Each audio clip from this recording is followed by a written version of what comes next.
চারপাশে কেবল সাদা কুয়াশার দেয়াল।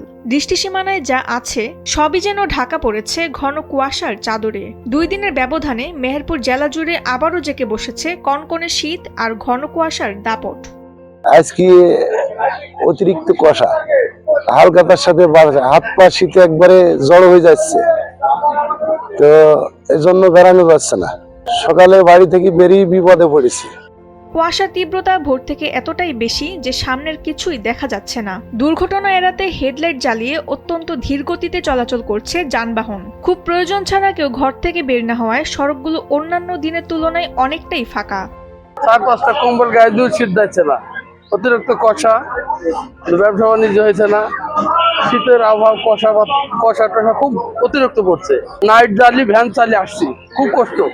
কুয়াশার সাথে পাল্লা দিয়ে বেড়েছে শীতের তীব্রতা। হাড় কাঁপানো এই শীতে সবচেয়ে বিপাকে পড়েছেন কর্মজীবী ও নিম্ন আয়ের শ্রমজীবী মানুষ। অতিরিক্ত গরম কাপড় পরেও শীত নিবারণ করা কঠিন হয়ে পড়েছে। পেটের তাগিদে যারা ভোরে কাজে বের হয়েছেন তাদের কষ্টের সীমা নেই।